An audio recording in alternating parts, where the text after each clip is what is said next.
Happiness is the precursor to success. If you up your happiness levels, you will fuel your performance and achievement, and you will become more successful in life. Well, first of all, the first thing that you need to do is to prime yourself. So knowing what it is that you like and love and bringing that, giving yourself guiltless permission to bring some of those things into your day every single day is going to prime yourself for happiness. Welcome to the Bright Wellbeing podcast, where we dive into real life stories, practical tools, and inspiring advice to help you reclaim your power, reconnect with yourself, awaken your inner strength, and discover your dreams. Together, we'll explore what it means to live with purpose and to become the conscious creator of a life that you truly love. All said with a spiritual and a magical twist, because that's what you are, a spiritual and a magical being. I'm Carrie, your spiritual teacher, coach, healer, and magician, and I'm here to guide you in transforming your life from ordinary to extraordinary. Join me as we explore ways to create and activate your dream life so that you can feel genuinely happy and whole.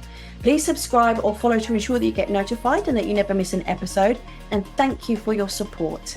I really hope that these episodes bring you hope, inspiration, and actionable steps to help you create a life that you bloody love. Now, let's dive into today's episode. Hello, everybody. I am Carrie, and I am your host for today on the Bright Wellbeing podcast. And in this episode, I'm going to be talking to you about the science of happiness and how on earth the happiness fuels your success. So if you're striving for success so that you can become happy, well, you might be barking up the wrong tree, because science has actually proven that it works the other way around. Happiness is the precursor to success. So if you are wanting to live a life that you bloody love, if you are wanting fulfillment and purpose, if you are wanting something different in your life, to feel something different, and if you're wanting to get in touch with your dreams, then happiness might well be the place that you will want to consider starting. So today I'm going to be talking about what exactly happiness is. I'm going to be talking about how you can cultivate happiness. So I'm going to be giving you practical tips that you can apply straight away that's going to help you increase your levels of happiness. And I'm also going to be talking to you about why you want to do this, the science behind how happiness helps us to, or fuels our performance and our achievement so that we do actually become more successful. So the effects of having elevated levels of happiness in our lives, as I said, it fuels performance, it fuels our achievement. How does it do this? When we are happy, our brains are actually biologically hardwired to perform better under this state. We are much more switched on. We feel more energized. We are more motivated. We are more creative. We are more resilient. We are more engaged. All of our cognitive functions work more effectively when we are happy. And everything that I'm going to share with you today is based on what I have personally read in one of my favorite books. It's called The Happiness Advantage by Shawn Achor. And I'll put the link to that book in the show notes so that you can see what that book actually is. But this is my interpretation of what he's saying in this book. So he's done so much research behind positive psychology and how happiness can fuel everything that we want in life. And so what I'm going to share with you today is my interpretation of what Shawn shares, or just a portion of what's in that book. So what on earth is happiness? Well, happiness is actually something that's very subjective. Now, what that means is happiness means different things to different people. So whatever happiness is for me, that might not be for you. But ultimately, happiness is the experience of a positive emotion. So with that understanding, happiness is the experience of a positive emotion. Just take a minute to think for yourself, what is happiness for you? So when you are happy, what positive emotions are you experiencing? What words would you put to it? How would you articulate happiness? And what's most important is not necessarily the words either. It's the sensations, the feelings, because what comes first, energy or words? Energy. Energy is always first. Energy comes first, and then we apply the language later so that we can understand and have a common frame of reference. But the sensation is most important. So when you connect to the sensation, the feeling of being happy, are you then able to associate a word to that? The scientist Barbara Fredrickson, she carried out a study where she interviewed hundreds of people about what happiness was for them. And she was able to conclude the 10 most commonly stated positive emotions when people thought about happiness. And those positive emotions were joy, pride, interest, amusement, awe, serenity, inspiration, hope, love, and gratitude. So those are the 10 most commonly reported positive emotions when people experience happiness. Now, when we talk about increasing our levels of happiness, I am not by any means suggesting that you need to be happy all of the time, every single moment and every day. Otherwise, it's not going to work. You're not going to be successful. You're never going to get the life that you want. That's not what I am saying. There are no straight lines in the universe. Everything is a continuous wave. Everything works on peaks and troughs all the time, including our emotions. So what happens with happiness, that also is going to go up and down, right? But when we practice the principles, and I'm only going to share a few of them with you today, when we practice these principles to permanently elevate our levels of happiness, what happens is when you start out, your lowest level of happiness might be down here, and your highest level of happiness might be here. All right, if you're listening to this on the podcast, maybe your lowest level of happiness is 1 and your highest on a scale of 1 to 10 is 3 or 4, right? Practice these principles to permanently raise your level of happiness. And then eventually your lowest level of happiness is going to be 3 or 4. But yet you're now able to reach a level of happiness that reaches up to a scale of 7, let's say. But it will never go lower than a 3 or a 4. So when we practice these, we do permanently raise the bar, but we will still continue to oscillate through happiness. So happiness is going to give you an advantage in life, whether that be, as I said, in work, in hobbies, within your relationships, whatever it's going to be, it's going to give you a competitive advantage because of the way that our brains work, as I've already alluded to. When we do something that makes us happy, we get a flood of the happiness hormones flowing through our brains. And the happiness hormones are serotonin and dopamine. When our brains are flooded with serotonin and dopamine, what happens is we obviously get the sensation of a positive emotion, right? This then raises our resonance, the frequency at which we are vibrating. Our cells and everything within us, all of the protons, the electrons, the neutrons, all of our cells start to vibrate in a more harmonic way. And so we raise the level of our frequency, we raise the level of our vibration, and we move up the scale of happiness. And obviously, whatever it is that we're vibrating at, whatever rate we're vibrating at, we put that resonance out into the world. And then if we're vibrating at a higher resonance, then what we attract is also going to be higher. So when we have the flood of serotonin and dopamine going through our brains, what actually happens inside our brains? We are able to create within our brains neural pathways, and you don't have to consciously think about this, this actually happens automatically.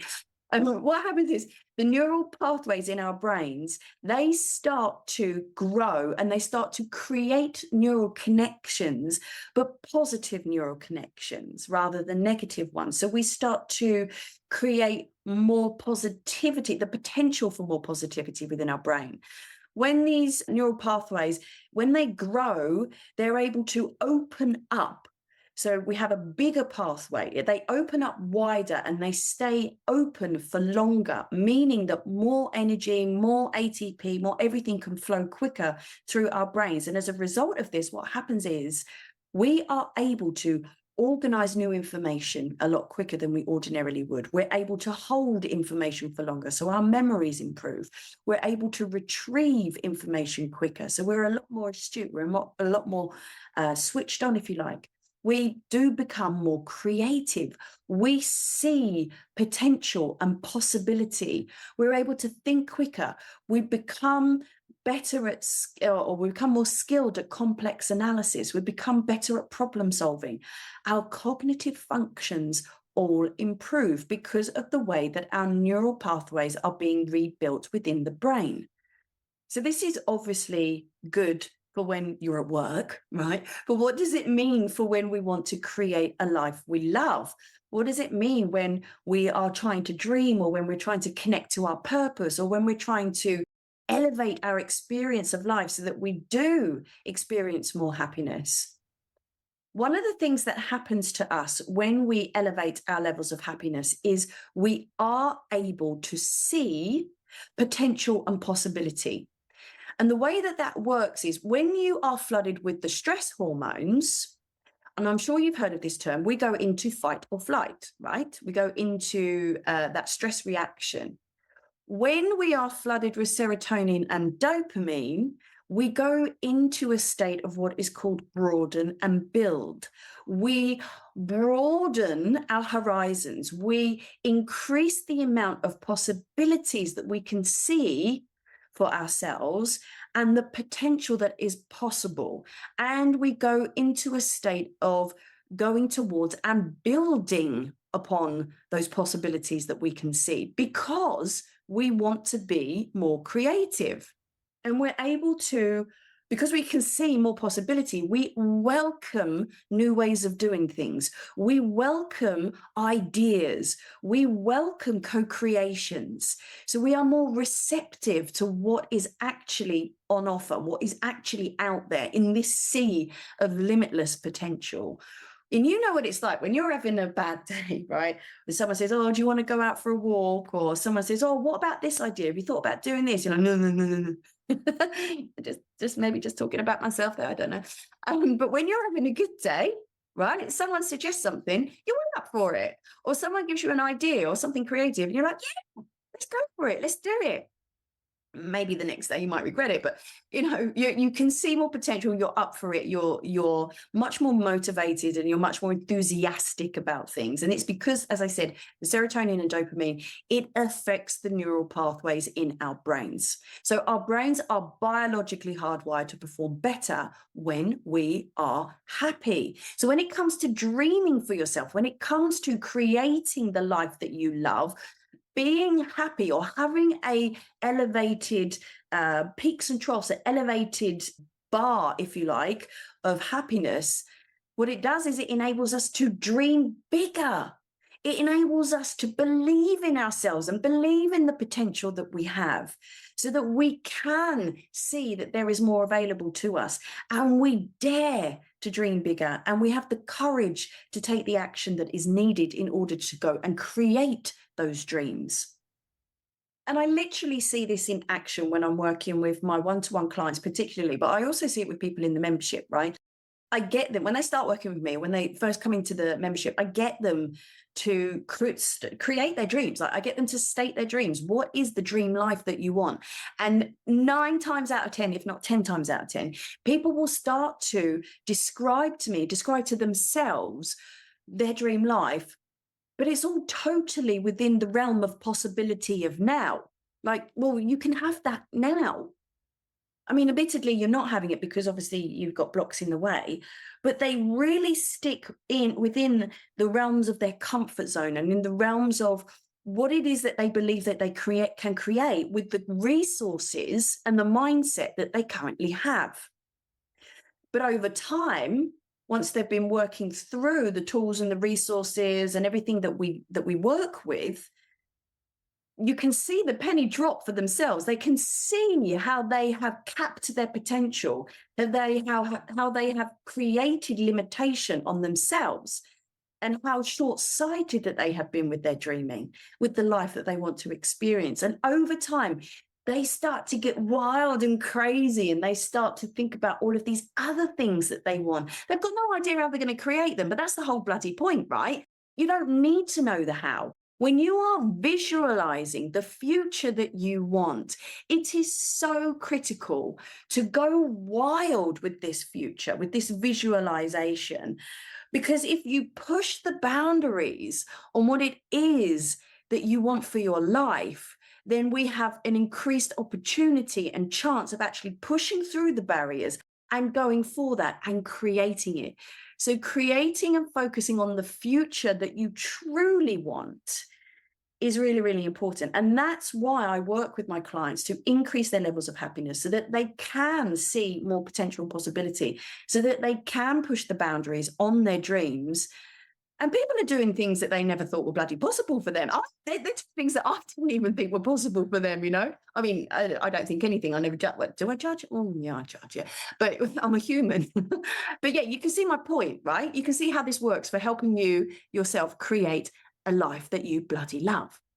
So now I've described all of the why, right? And I've given you a very, very high level taste of the science behind how happiness actually works when it comes to fueling performance and creating dreams and everything. Now we're going to look at the how. Well, what is it that we need to do in order to up these happiness levels? And as I said, this is my interpretation of Shawn Achor's book. There's no Steve in there. I mean, there might be. He might have mentioned to Steve. I don't know. I can't remember. I read it a long time ago. Anyway, it's my interpretation of his book, and I'm only touching the surface. There are many principles that he shares, and I'm only looking at principle number one. So what is it that we need to do in order to increase our happiness levels? Well, first of all, the first thing that you need to do is to prime yourself for happiness. Well, what on earth does that mean? Priming something is getting something ready. So we need to get ourselves ready for happiness. So what does this mean for you? Find out what it is that makes you happy and give it to yourself. So this could be something as simple as eating a chocolate bar. It might be having a cuddle with your dog. It might be giving your mum a call. It might be going outside and sitting under your favorite tree. It might be organizing a weekend away with your partner. I don't know what's going to make you happy, but it's important that you know. And so we need to commit to going on this exploratory journey of finding out who we are, what we love, and bringing that, not just that, hopefully there's multiple things, bringing those things into our lives regularly so that we prime ourselves for happiness. I mean, if I look at myself, for example, every day, the first couple of hours of my day are for me. I get up super early, somewhere between the hours of 4:30 and 5:30, my alarm will go off, because I love those early morning hours. The energies are so different outside. No one else is awake. I've got the whole universe to myself. That's what it feels like, right? So I get up really early. So that's one of the things that I love. And then I make myself a coffee. That's another thing that I love. And then I just sit there and I allow myself to just be. 10 minutes, 15 minutes, I don't know, I don't care. I do nothing but sip my coffee and contemplate on who am I today? How do I feel today? So that's the first thing I do. Mornings are my thing. Coffee is my thing.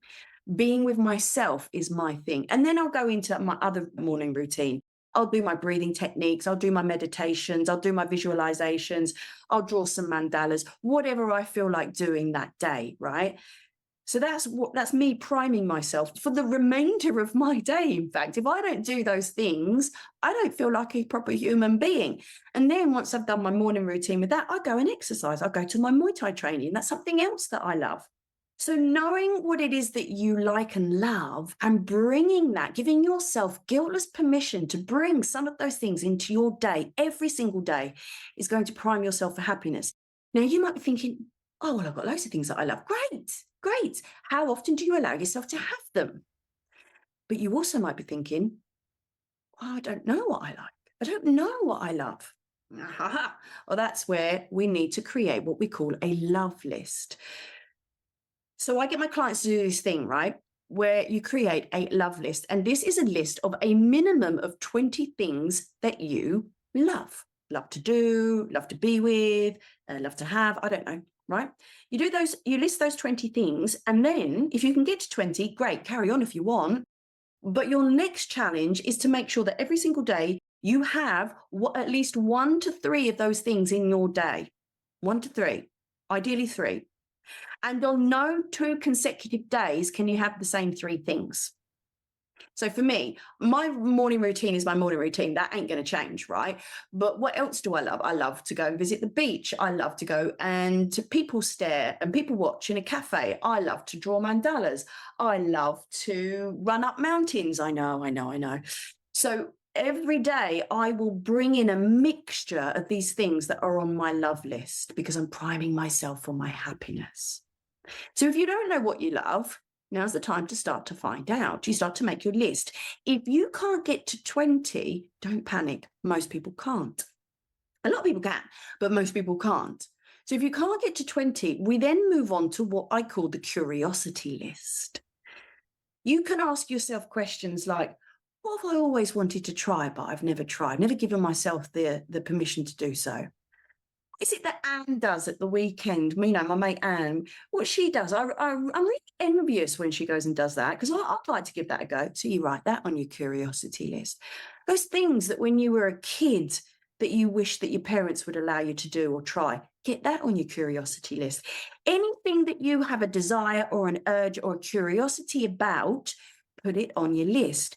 Anything that you are envious of others for or you're jealous of, put that on your list. These are all indicators of things that you might like to try and that there is something in you that is asking you to go and explore that because you have a connection to it.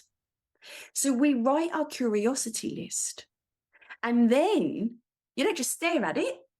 You make the commitment to yourself to, on a frequent basis, try one of those things on your curiosity list and see how you feel about it. We go on that explorative adventure of finding out who we are through experience. And we have to allow ourselves and give ourselves permission to do this. Sometimes we might even need to cultivate some bravery and some courage to go and try and do these things. We might need an accountability buddy to try and do these things. But we make the commitment, whether it be once a day, once a week, once a month, I don't know. Depends what's on your list, right? Or maybe you want to tick off the easy and cheap things once a week and you save up and one of the expensive things and you do it once every couple of months.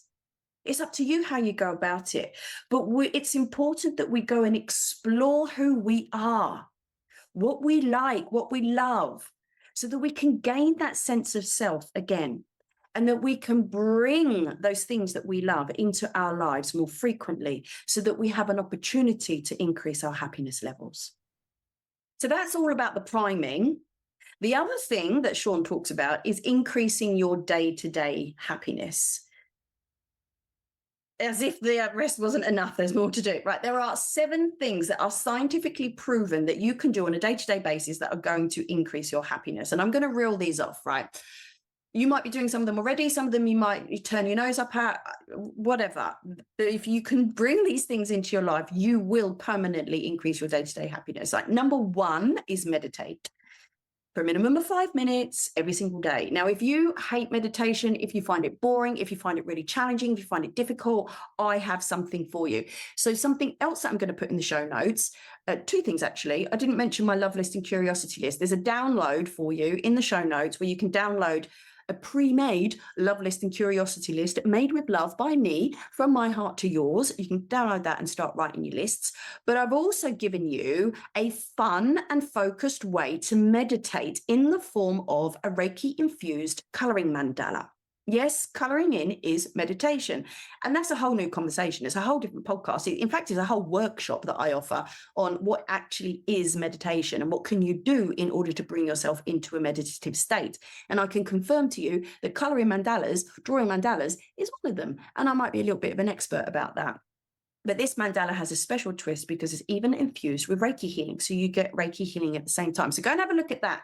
But meditating for 5 minutes every single day is going to permanently increase your happiness. Exercise. Yes, exercise for a minimum of 3 times a week.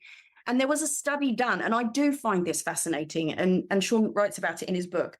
3 groups of people, all suffering from depression. The first group of people, they gave only antidepressants. The second group of people, they prescribed antidepressants plus exercise.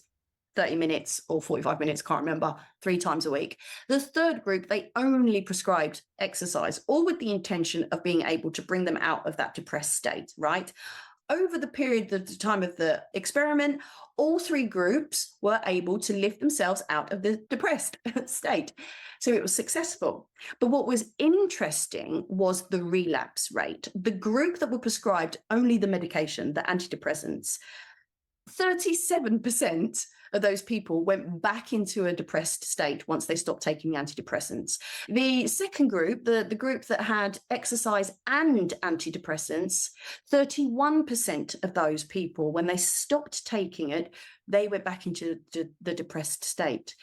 The group that were prescribed exercise, 9% went back into the depressed state, proving that exercise is one of the leading ways to bring yourself out of a mood, get the right chemicals flowing through the brain, through the body, and to get you back into that happiness state. So that's number 2. Number 3, find something to look forward to.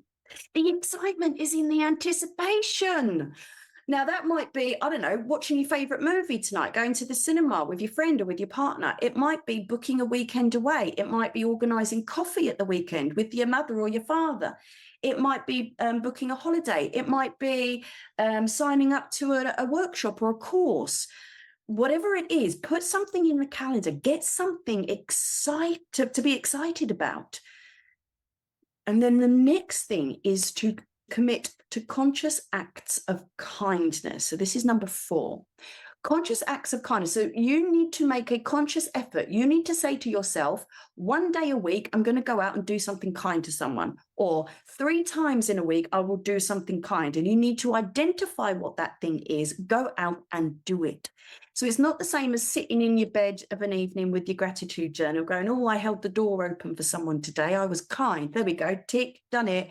That doesn't work. You have to consciously think about it, what you're going to do, and then go and do it. That's what's going to increase your happiness levels. Number 5, infuse your surroundings with positivity. So your surroundings is your immediate environment, right? And maybe you might want to extend that out. So have a look around. You know, what's the state of your room? What are you surrounded by? Have you got a messy desk? Have you got a messy car? Are you stood in a kitchen full of washing up and dirty dishes and food, leftover food or whatever? Look at your immediate surroundings. Does it need a little bit of improvement? You know, some making it more positive. What is it that you want to look at? Like, have you got nice paintings on the wall? Have you got pictures of your family out that will make you happy? What color are the walls? Do you want to repaint your walls because you hate this color that was picked by your ex 3 years ago? Are you sitting next to someone that you really don't like and you have to look them in the face every single day? Do you want to move desks if you sit in an office? No, look at your environment and infuse it with positivity. Bring the positivity to you. And the next one, I think, is number 6. Yep. Spend money on doing things rather than having. Again, the excitement is in the anticipation. Doing something is going to create emotions. It's going to create experiences. It's going to allow you to create memories. Having that dopamine hit from having something materialistic can only last for so long, but the doing, the experience, that lasts a lot longer. And then the 7th and final thing is to exercise a signature strength. That means find out what it is that you're good at and do it every single day. And for me, it's this, talking. This is what I do. This is what I'm good at. Well, it's not the only thing I'm good at. I'm good at many things, but this is one of them. I'm also good at coaching. I'm also good at Muay Thai. Where else am I? I'm also good at drawing mandalas. So I know what I'm good at and I allow myself to do it every single day in one form or another. Well, you don't have to do it every single day, but my point is those 7 things, right? If you mix and match, if you bring those things into your life, you will permanently raise your happiness levels. So, as I said, the science of happiness, how happiness fuels our success. Happiness is the precursor to success. If you up your happiness levels, you will fuel your performance and achievement, and you will become more successful in life, in work, in your relationships, in your hobbies, in your abundance, in everything. So what is it you can do? Find out what it is that you love and allow yourself to do 1 to 3 of those things every single day. Go to the show notes, download the love list, the curiosity list that I've given to you. Start making your list and make that commitment to allow yourself to do those things. Then bring into your life regularly those 7 things that help you to increase your day-to-day happiness. Meditate.